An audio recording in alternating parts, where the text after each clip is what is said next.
नयनतारा ने शाली के खिलाफ एक निहायत ही बड़ा और संजीदा मंसूबा बनाया है, क्योंकि अब इसके सामने सबसे बड़ा चैलेंज अपनी और सौरजू की शादी को बचाना है। वो शादी जिसके ख्वाब वो बचपन से देखती आई है और जिसके साथ वो अपनी सारी जिंदगी गुजारने की ख्वाहिश रखती है। लेकिन शाली की वापसी और उसके बदन में बसी हुई पुरस्कार ने पूरे माहौल को हिलाकर रख दिया है। सवाल यह है कि क्या नयनतारा सबके सामने शाली का सच लाने में कामयाब हो पाएगी? क्या वो ये साबित कर पाएगी कि ये औरत, जो बज़ाहिर जिंदा और नॉर्मल इंसान लगती है, दरअसल एक बदनसीब और भटकी हुई रूह है जिसने एक बेगुनाह इंसान के जिस्म पर कब्जा किया हुआ है। नयनतारा को यकीन है कि अगर वो ये राज खोलने में कामयाब हो गई तो न सिर्फ शाली की रूह को इंसाफ मिलेगा, बल्कि इसकी अपनी जिंदगी और शादी भी तबाह होने से बच जाएगी।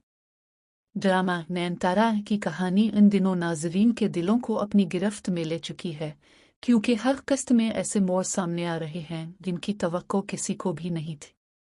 नयनतारा और सौरजू अपनी जिंदगी में सुकून की तलाश में थे। वो दोनों चाहते थे कि माजी के तमाम साए पीछे छोड़कर एक नई शुरुआत करें, लेकिन शाली का आ जाना सब कुछ बर्बाद करने के मुतरादिफ साबित हुआ। शाली ने न सिर्फ उनकी खुशियों पर साया डाल दिया, बल्कि अपनी बदरूही ताकतों से घर के माहौल को भी पागंदा कर दिया।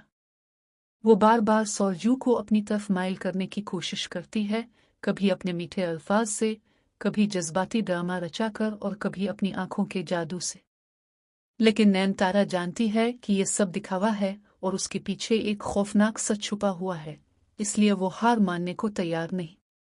नयनतारा ने सोचा कि अगर वो शाली की हकीकत सबके सामने लाना चाहती है तो उसे कोई ऐसा कदम उठाना होगा जो नाकाबिले तरदीद हो, कोई ऐसा सबूत देना होगा जो सबकी आंखें खोल दे। इसीलिए इसने मंसूबा बनाया कि शाली को भगवान के मंदिर के करीब ले जाए, क्योंकि वो जानती थी कि एक बदरू कभी भी देवताओं के आशीर्वाद के सामने ठहर नहीं सकती। उसने आरती के बाद जलने वाले धुएं को भी हथियार बनाया, क्योंकि इस धुएं में भगवान की ताकत होती है जो बदरूहों को भगा देती है। जब उसने यह धुआं शाली के करीब ले जाने की कोशिश की तो शाली ने फौरन बहाना बनाया कि उसे इस धुएं से एलर्जी है। यह सुनकर सब घर वाले हैरान रह गए और उन्होंने नयनतारा को रोक दिया कि वो धुआं शाली के करीब न ले जाए, मगर नयनतारा ने दिल ही दिल में फैसला कर लिया कि वो सच को सबके सामने लाकर ही रहेगी। अब उसने शाली को बराह रास्त मंदिर ले जाने का फैसला किया।